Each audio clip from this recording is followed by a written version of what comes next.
기도하시겠습니다. 오늘도 사모하는 마음을 더하고 겸손히 하나님 말씀 앞에 섭니다. 들려주시옵소서.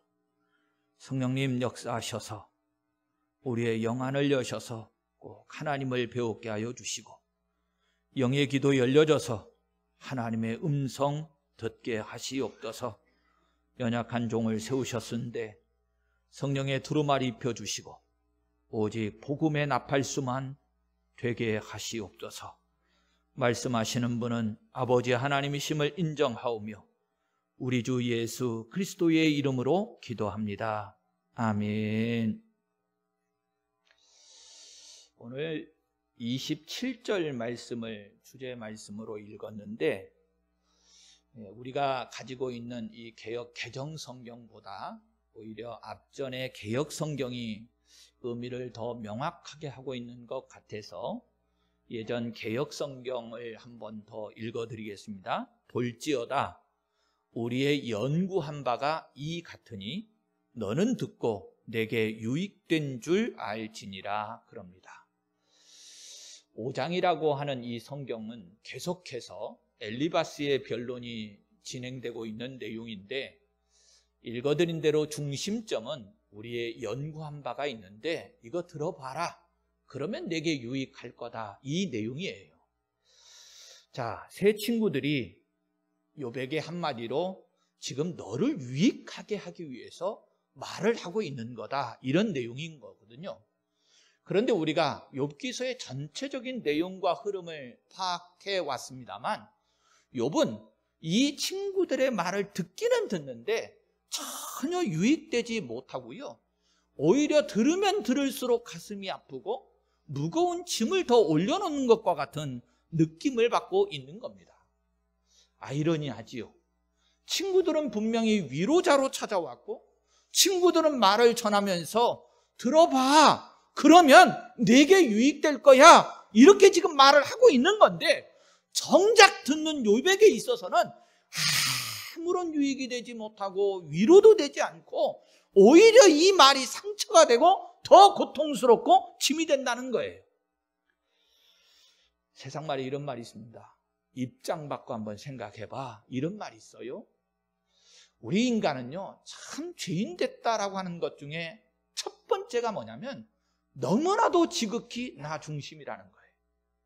우리가 더불어 살아가는 일에 있어서도 너무 지나치게 나 중심이다 보니까 이 세상에 서로 관계성이 자꾸 어그러지고요, 그 죄악됨이 더 고통으로 다가오는 거예요. 신앙생활 속에서도요 늘 우리가 복음 중심, 하나님 중심이라고 말은 하고 있지만 얼마나 나 중심인지 몰라요.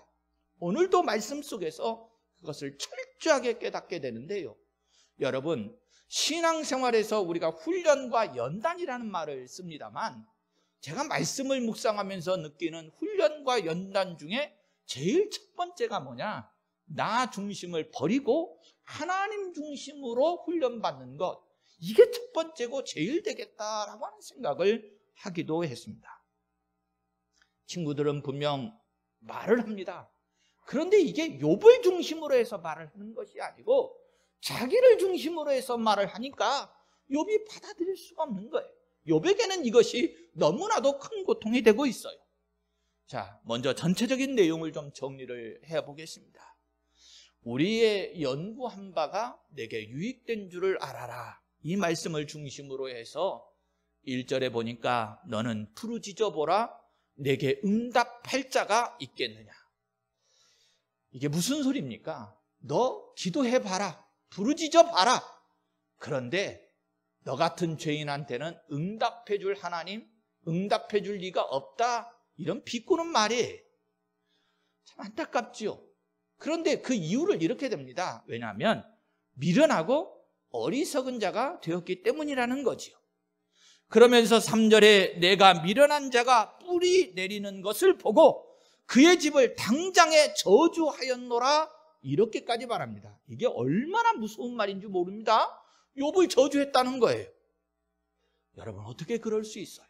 친구가, 같은 성도들이 어떻게 한 몸 되었는데 이렇게까지 말할 수 있겠습니까? 정말로 무서운 말이에요. 그러면서 7절에 사람은 고생을 위하여 났으니 불꽃이 위로 나른 것 같이, 그러면서 고난은 한마디로 죄의 대가라 이렇게 말을 합니다. 그러면서 8절에 나라면 하나님을 찾겠고 내 일을 하나님께 의탁하리라 그러면서 하나님은 11절에 낮은 자를 높이시 드시고 12절에 교활한 자의 계교를 꺾으시는 분이시다 그럽니다. 그러면서 17절에 너는 젖는 자의 징계를 업신여기지 말지니라. 19절에서는 그 재앙이 내게 미치지 않게 하시며 이렇게 말을 합니다. 때로는 어떤 말씀이 우리 인간의 속성으로 잘 들어보세요, 꼭 맞는 말씀처럼 말하는 내용도 있고요, 때로는 이건 아니지 싶은 내용들도 있어요. 그런데 중요한 거는요, 오늘 이 시간 제가 앞서서 말씀을 드렸습니다만 말씀에 오늘 우리를 한번 맡겨보시고 훈련해 보십시다. 철저하게 내 생각, 나 중심, 내가 알고 있는 의미의 말씀이 아니고요, 성경 그대로 하나님 중심으로 과연 이 말씀을 통해서 하나님께서 우리에게 들려주시고자 하시는 바가 무엇인가 라고 하는 것을 다 내려놓고 하나님께 맡겨드리는 심정으로 말씀을 받을 건데, 조금만 더 정리를 해보면 그렇습니다. 그럼 여기서 엘리바스의 변론 중에 쭉 내용을 보니까 그래요. 나라는 말, 너라는 호칭이죠. 이 말이 계속 반복이 돼요. 시종일관 8절에도 보시면 나라면 하나님을 찾겠다. 그런데 너는 왜 기도하지 않는 것이냐?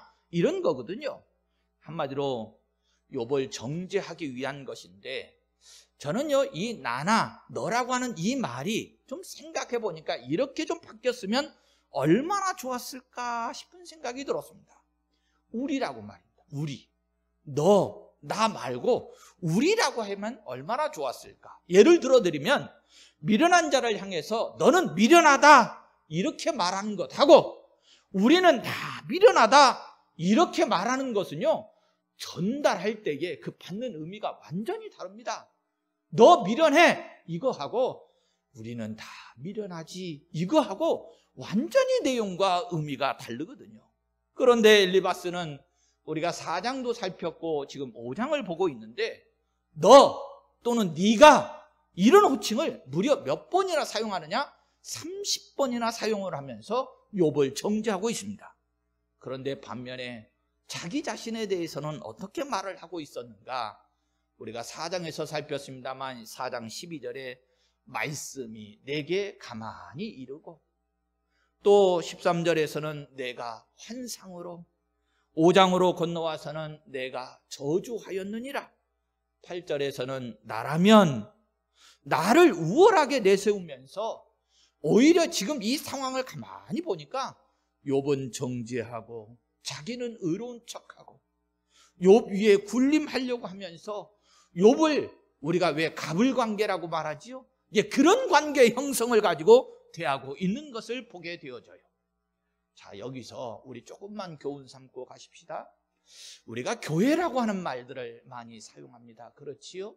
그런데 교회의 참된 의미, 그 교회 속에 가지고 있는 하나님이 바라시는, 원하시는 뜻이 뭡니까? 이미 성경에서 밝혔습니다만 교회는 한 몸입니다. 예수 그리스도를 머리로 해서 우리는 각기 다 지체들로서 한 몸이거든요. 그래서 교회라고 여러분들이 호칭을 붙이실 때는 그 호칭 속에 무슨 의미를 강력하게 담고 있느냐면 우리는 하나다, 한 몸이다, 예수 안에서 하나 된 지체들이다, 한 공동체다, 이 의미를 담고 있는 거예요. 구약 시대에도 신명기서 6장 21절을 보면 이스라엘 백성들은요, 자자손손 대대로 우리가 옛적에 애굽에서 바로의 종이 되었더니 여호와께서 권능의 손으로 우리를 애굽에서 인도하여 내셨나니, 그러면서 조상적에만 그렇던 게 아니고 그 자손 대대로도 아예 그 조상들과 한 몸 하나 된 호칭을 사용해서 우리가 옛적에, 우리가 애굽에서 인도함을 받았다. 그러면서 우리라고 하는 말을 자신을 마치 인도해내신 것처럼 계속 그렇게 고백을 해요. 여러분, 이게 지금도 이스라엘을 하나로 묶어주는 정말로 큰 힘이었습니다. 우리라고 하는 이 공동체 의식이 강력한 민족이기 때문에 그 역사 속에 수많은 환난을 당하고 고통을 겪었음에도 불구하고 사라지지 않는 민족, 지금도 세계를 지배하는 민족으로 쓰임받을 수 있었어요. 이게 은혜만 나눌 때 우리라는 말을 쓰고 있는 게 아닙니다. 죄를 자백할 때도요, 스가랴서 9장 6절 말씀을 보면 그래요. 우리 죄악이 많아 정수리에 넘치고 우리 허물이 커서 하늘에 미침이니이다. 그러면서 계속해서 죄의 문제를 말할 때도 우리라고 부르고 있어요.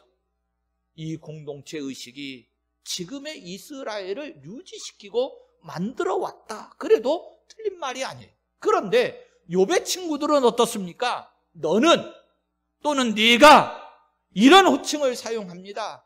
우리라는 말을 사용하지를 않아요. 저는요, 만약에 이 말씀들 속에 너나 내가라고 하는 단어 대신에 우리라고 하는 말을 넣었으면 얼마나 좋았을까라고 하는 생각도 해보게 되었습니다. 자, 그러면 이제 오늘도 말씀을 쭉 따라가면서 그 의미를 한번 찾아보겠습니다. 먼저 1절부터 7절까지는 당장에 저주하였노라 라고 하는 것이 중심이 되어져요. 참 안타까운 이 주제라고 말할 수 있는데, 당장에 저주했다. 1절을 보니까 너는 부르짖어 보라, 내게 응답할 자가 있겠느냐, 거룩한 자 중에 내가 누구에게로 향하겠느냐 합니다. 자, 5장 시작이 이 첫 절 1절부터 비난의 강도를 이렇게 높이고 있는 겁니다. 앞서 말씀드렸습니다만 너 같은 놈은 기도해도 응답해 주실 하나님이 아니야. 아예 저주를 하고 있는 거지요.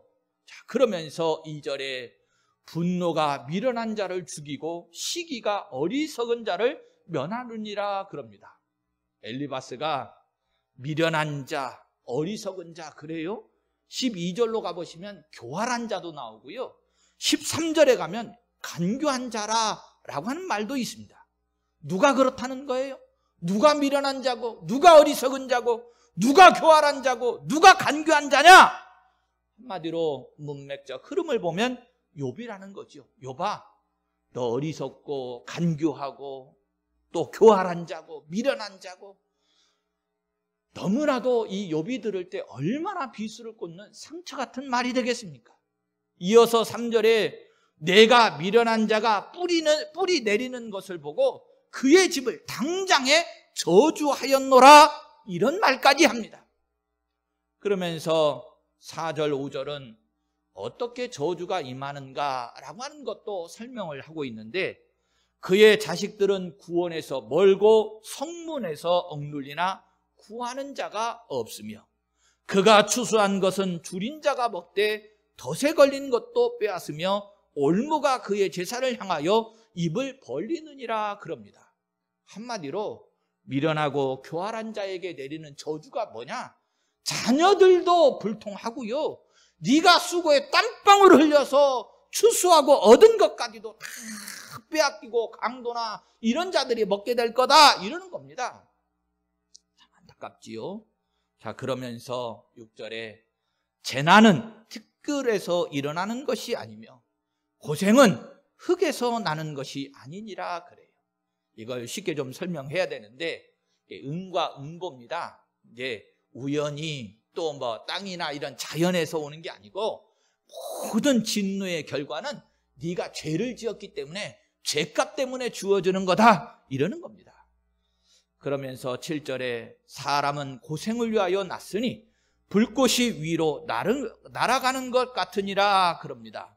한마디로 너 이렇게 된 것, 또 이런 소문이 들린 것, 이거 다 아니땐 굴뚝에 연기 나는 것 아니고 네가 잘못이 있으니까, 이런 죄를 저질렀으니까 겉으로 보기에는 의로운 척 했지만 중심을 보시는 하나님께서 내 죄악을 보셨기 때문에 이런 진노, 이런 고난, 이런 환난을 겪는 것이지 한마디로 비난하는 것입니다.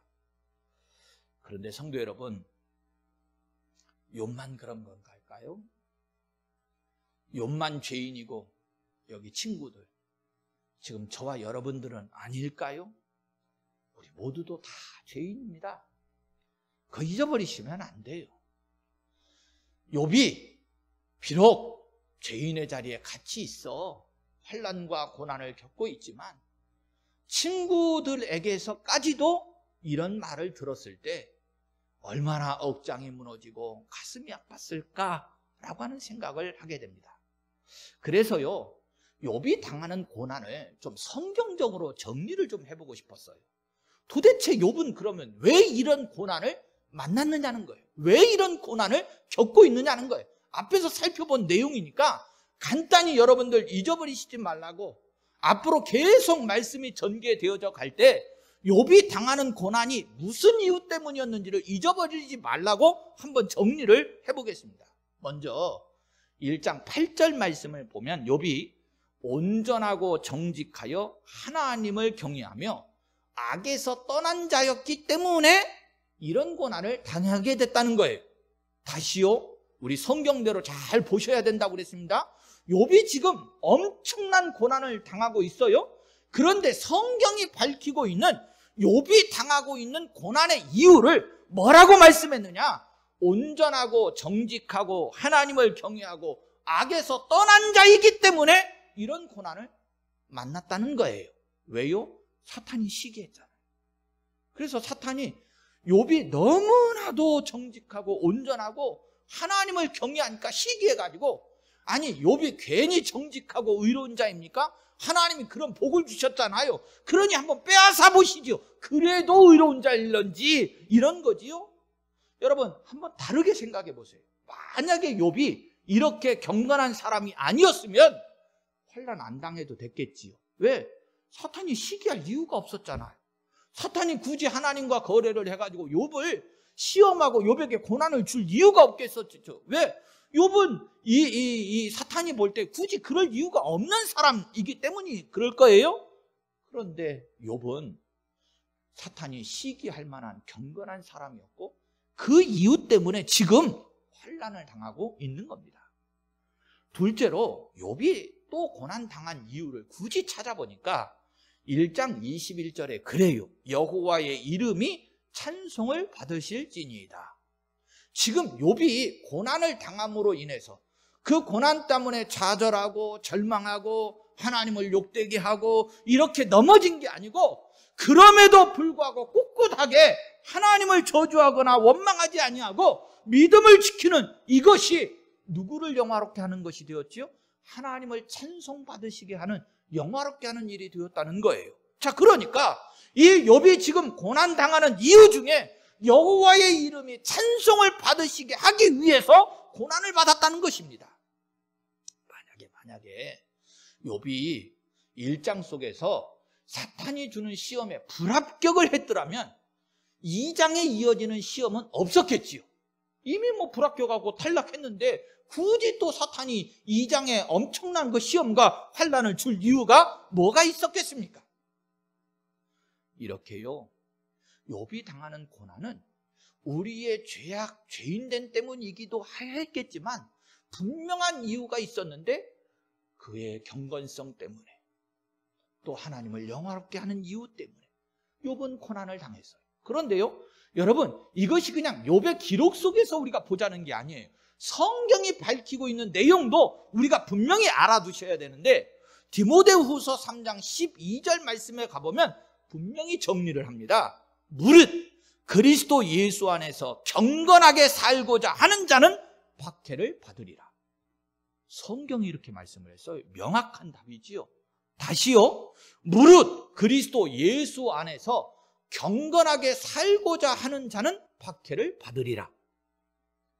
이렇게 욥은 예수님 안에서, 하나님 안에서 경건하게 산다는 이유로, 또 하나님의 이름이 찬송을 받으시게 하는 일을 위해서 고난을 받게 되었습니다. 많은 것을 생각하게 합니다. 우리들 대부분은 고난을 멀리하고 평안과 행복을 복이라고 여기고 있는데 신앙인의 참된 복은 뭘까? 많은 것을 생각하게 해요. 정말로 저나 여러분들이 내 허물과 실수, 죄악 때문에 환난을 겪고 있습니까? 그건 당연하지요. 왜? 내 죄값 때문에 그랬으니까. 내가 실수하고 내가 잘못한 일이니까 그것을 어찌 원망할 길이 없을 거예요. 변명할 길도 없겠지요. 자, 그런데 정말로 디모데후서 3장 12절 말씀처럼 그리스도 예수 안에서 경건하고 살고자 했는데 내가 박해를 받고 핍박을 받고 고난을 받는다면 여러분, 그 고난이 저주이겠습니까? 아니요. 결단코 그거 아니에요. 신앙인에게 있어서의 참된 복은 뭐겠습니까? 예수님과 함께 더불어 십자가의 사역에 동행하고 동참하는 것인 줄로 믿습니다. 그래요, 여러분, 십자가라고 하는 것이 무엇을 말합니까? 세상 말로 하면 고난이거든요. 이것처럼 더 큰 고난이 어디 있어요? 그런데 하나님의 사람들이 하나님이 주신 은혜로 예수님의 그 고난의 십자가의 사역에 동역한다. 이것은 진정한 복인 줄로 믿습니다. 그래서 저나 여러분들이 고난을 잘 구분하셔야 돼요. 내 실수와 허물, 죄악 때문에 만난 고난인가? 아니면 예수 안에서 살려고 한 것 때문에 만난 박해인가? 정말로 우리 군복교회 성도들은요, 예수 안에서 고난이 있다 할지라도 복 있는 자들 되시길 바랍니다. 두 번째로 생각해 볼 것은 8절부터 16절까지 있어진 내용인데, 한마디로 나 같으면 하나님께 기도하겠다, 이제 이런 내용이거든요. 8절에 나라면 하나님을 찾겠고 내 일을 하나님께 의탁하리라 그럽니다. 꼭 맞는 말이죠? 틀린 말입니까? 맞습니다. 지당한 말이에요. 그런데 여기에 담겨져 있는 의미가 뭐냐면, 나는, 엘리바스가 그러는 겁니다. 나는 기도를 많이 하는 사람이다. 나 기도하며 산다. 나라면 이렇게 할 것이다. 이런 의미가, 욥아, 너 지금 고난 당하고 있지? 근데 그 이유가 뭔 줄 알아? 너 왜 그러고 앉았어? 한마디로 기도하지 않기 때문에 그렇다는 거예요. 그러면서 자기 자신을 빗대서 하는 말이, 나는 죄를 범하지도 않았고 그래서 고난 당하지도 않고 있고 그래서 하나님을 찾고 의뢰하고 구하고 기도할 이유도 없다. 이런 의미도 암시되어져 있어요.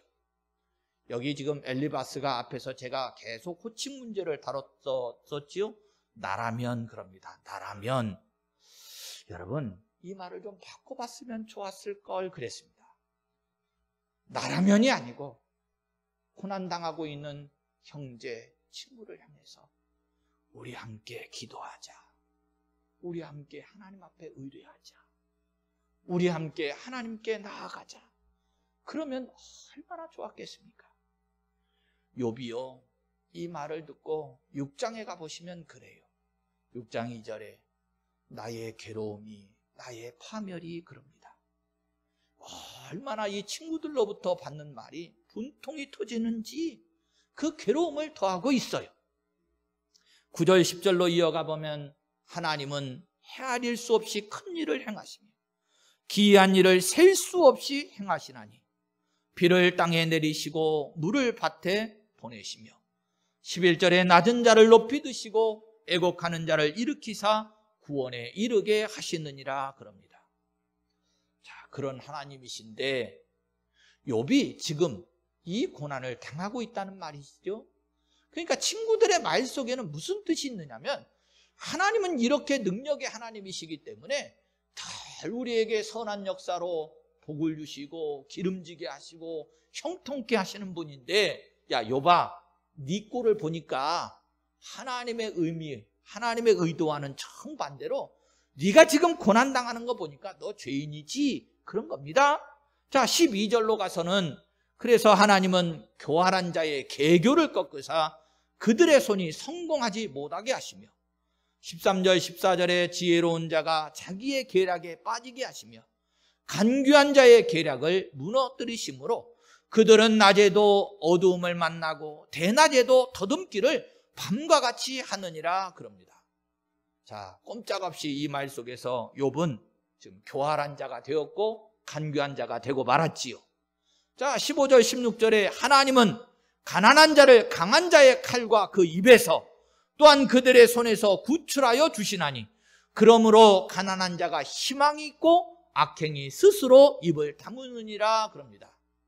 그러니까 재앙을 만나지 않은 자신들은 가난한 자들인데, 다시 말하면 하나님의 긍휼이 여기심을 받는 자들이 되었고, 욥은 악행이 스스로 입을 다무느니라, 너 변명의 여지가 없이 뭐 말할 것 하나도 없이 너 악한 자지, 교활한 자지, 그런 겁니다. 자, 그런데 조금 정리가 필요하지요. 이 말씀의 의미를 좀 보면 한마디로 이 친구들은 지식적으로는 뭔가를 많이 알고 있는 것 같고 그 입을 열어서는 바른 말을 하는 것 같지만, 여러분, 영적으로 참된 하나님의 섭리를 모르는 자들입니다. 이해를 못하는 거지요.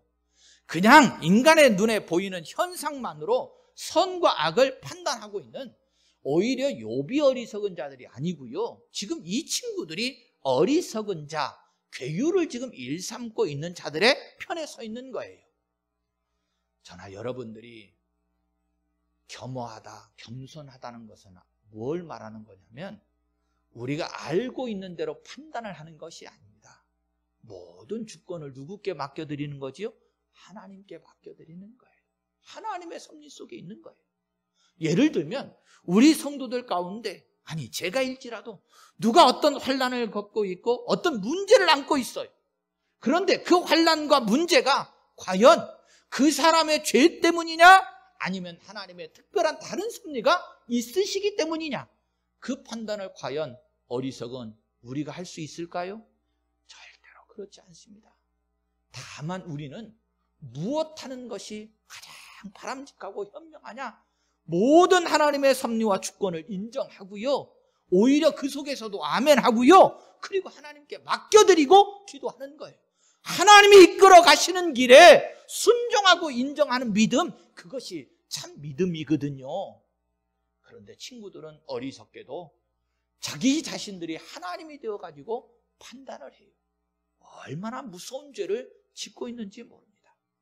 자, 17절부터 마지막 27절까지는 징계를 업신여기지 말아라 라고 하는 내용인데, 자, 17절부터 시작합니다. 볼지어다 하나님께 징계받는 자에게는 복이 있나니 그런즉 너는 전능자의 징계를 업신여기지 말지니라 그럽니다. 이 말도 꼭 맞지요? 이게 성경에 그대로 또 기록되어 있는 말입니다. 우리가 금언이라고도 말하고 격언이라고도 하는 말인데 꼭 맞는 말이다, 그런 뜻이에요. 시작 성경에서도 히브리서 12장 5절과 6절 말씀을 보면 이렇게 기록되어 있습니다. 내 아들아, 주의 징계하심을 경히 여기지 말며 그에게 꾸지람을 받을 때에 낙심하지 말라. 주께서 그 사랑하시는 자를 징계하시고 그가 받아들이시는 아들마다 채찍질 하심이라 하였으니 그럽니다. 여러분 어떠세요? 이 말은 정말로 맞는 말이지요. 신약 성경에서도 화답을 해서 이 말씀을 그대로 담고 있어요. 제가 그냥 이 엘리바스와 욥의 관계를 제 스스로 한번 가지고 정리를 해봤어요. 내가 이런 환난을 당하고 있고 누군가 지금 나에게 이 말을 한다. 그러면 그 앞전 흐름 속에 보면 이게 병 주고 약 주고 그런 말처럼 들려져요. 너 징계받고 있다고 그거 너무 실망하거나 낙심하지 말아라. 원래 징계는 하나님이 아버지가 되시고 우리가 자녀가 되는데 정말로 우리를 사랑하시니까 징계하는 것이다, 뭐 이런 뜻이거든요. 그러니까 하나님이 사랑하셔서 너를 회복시키시려고 채찍질을 하시는 것이니까 이 고난 받은 것 때문에 낙심하지 말아라, 그런 거예요. 그러니까 앞에서 지금 했던 말과 뒤에 하는 말은 조금 좀 다르지요. 병 주고 지금 약 주고 그런 느낌을 받는 겁니다. 그러면서 이어져 갑니다. 18절에서 20절까지도 보면 하나님은 아프게 하시다가 싸마시며 상하게 하시다가 그의 손으로 고치시나니 6가지 환난에서 너를 구원하시며 7가지 환난이라도 그 재앙이 내게 미치지 않게 하시며 기근 때의 죽음에서 전쟁 때의 칼의 위협에서 너를 구원하실 터인즉 그럽니다. 21절부터도 이어가 보겠습니다. 내가 혀의 채찍을 피하여 숨을 수가 있고 멸망이 올 때에도 두려워하지 아니할 것이라. 너는 멸망과 기근을 비웃으며 들짐승을 두려워하지 마라. 들에 있는 돌이 너와 언약을 맺겠고 들짐승이 너와 화목하게 살 것이니라. 내가 내 장막의 평안함을 알고 내 우리를 살펴도 잃은 것이 없을 것이며 25절부터 내 자손이 많아지며 내 후손이 땅의 풀과 같이 될 줄을 내가 알 것이라.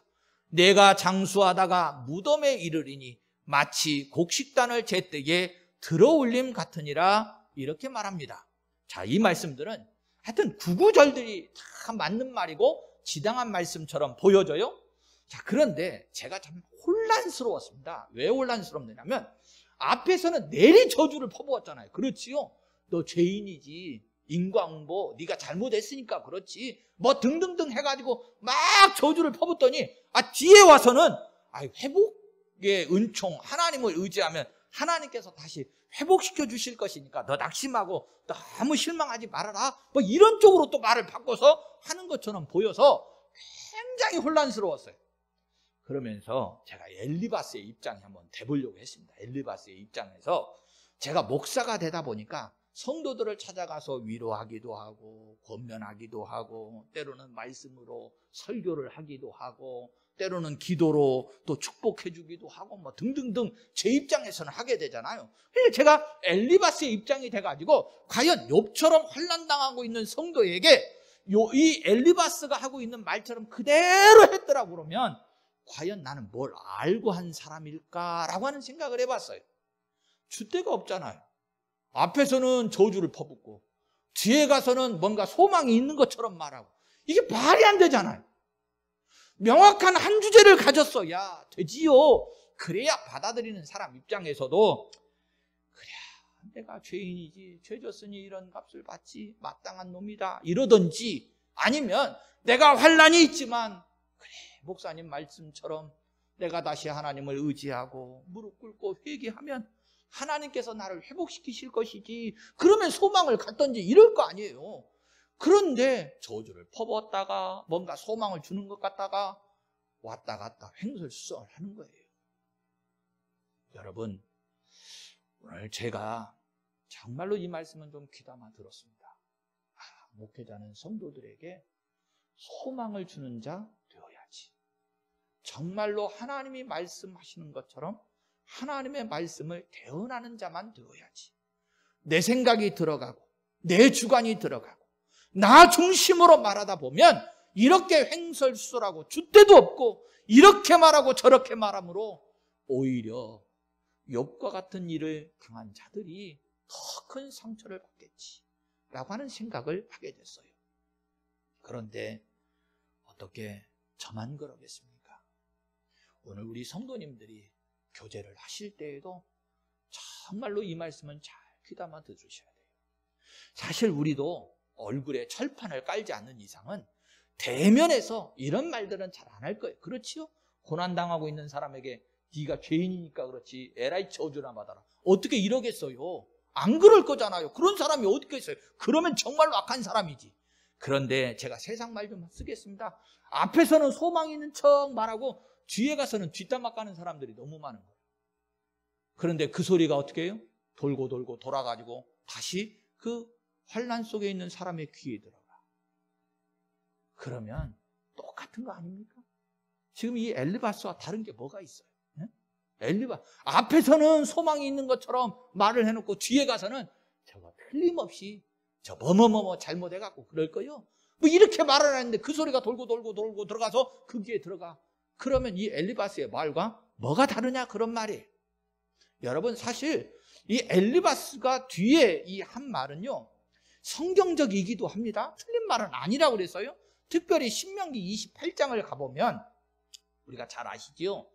모세가 이제 가나안으로 들어가야 될 이스라엘 백성들에게 당부하면서 마지막에 유언과 같은 설교를 한 내용이 담겨져 있는데 그게 신명기서인데 28장에 보면 한마디로 정리를 해드리면 이런 겁니다. 네가 가나안 땅에 들어가서 이제 살아갈 때에 하나님의 말씀을 잘 지키고 살아가면 5절에 보면 그래요. 네 광주리와 떡반죽 그릇이 복을 받을 것이고, 만약에 하나님의 말씀을 잘 따르지 않고 살아가면, 불순종하면 16절에 네가 성읍에서도 저주를 받으며 들에서도 저주를 받을 것이요, 이렇게 말씀하고 있거든요. 그러니까 사실은 이 말씀을 그대로 연상하게 하는 것이 이 엘리바스의 말이기도 해요.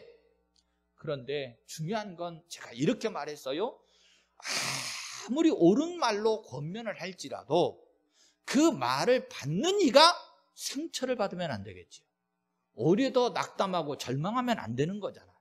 그런데 지금 이 엘리바스는 지금 옳은 말을 하고 있으면서도 문제가 뭐냐면 계속 욥에게 너는 이렇게 자꾸 지적을 하고 있기 때문에 그런 겁니다.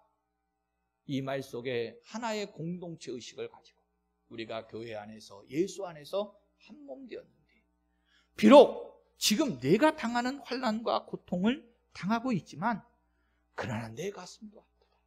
나도 그 고통을 만나고 있는 것 같고 너처럼 나도 마음이 참 아프고 힘들다. 우리 그러면서 너나 내가로 지적하는 것이 아니고 더불어 우리로 말을 바꾸어서 19절의 내용을 다시 좀 정리를 해보면 이럽니다. 6가지 환난에서 너를이 아니고 우리를 구원하시며 7가지 환난이라도 그 재앙이 내게가 아니고 우리에게 미치지 않게 하시며. 할렐루야. 이 우리라고 하는 공동체 의식이었으면 얼마나 좋았겠나 싶어요. 그러면서 5장이 마지막 27절에 그럽니다. 볼지어다 우리가 연구한 바가 이와 같으니 너는 들어보라. 그러면 내가 알리라. 그러면서 마치고 있어요.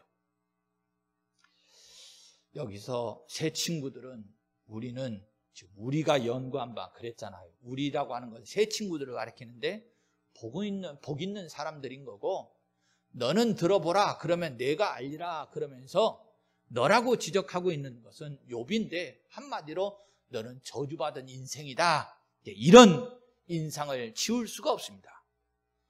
자, 말씀을 이제 정리를 좀 하겠습니다. 성도 여러분, 앞으로 욥기서는 계속 이 말씀을 가지고 끝까지 이어갑니다. 저와 여러분들이 이 내용이, 이 의미를 계속 문맥적 흐름으로 따라가게 될 거예요. 다만 이 훈련 속에서, 이 말씀 속에서 저희들이 교훈 삼고 귀담아 들어야 될 내용이 뭐냐면 바로 우리는 그리스도 예수 안에서 한 몸이라는 사실이에요. 잊어버리지 마세요. 환난을 당한 자도 같이 아파 주어야 할 한 몸인 거고요. 혹여 내가 조금이라도 잘되고 형통했습니까? 그러면 내가 잘나서가 아니고 하나님이 더불어 우리 함께 나누라고 주신 은혜와 복이라고 하는 것을 절대로 잊어버리시면 안 돼요. 그래서 우리가 기쁨도 슬픔도 고난도 즐거움도 예수 안에서 다 함께라고 하는 사실을 잊어버리시지 마십시오. 정말로 우리가 진정 하나님의 자녀들이고 참된 교회입니까? 그러면 너나 내가 아니고 우리라고 하는 사실을 절대로 잊어버리지 마시고 욥기서를 우리가 공부하고 훈련해 가면서 진정 하나님 안에 우리는 하나다라고 하는 이것을 잘 회복할 수 있는 교회와 성도들이 되시기를 예수님의 이름으로 축원합니다. 아멘.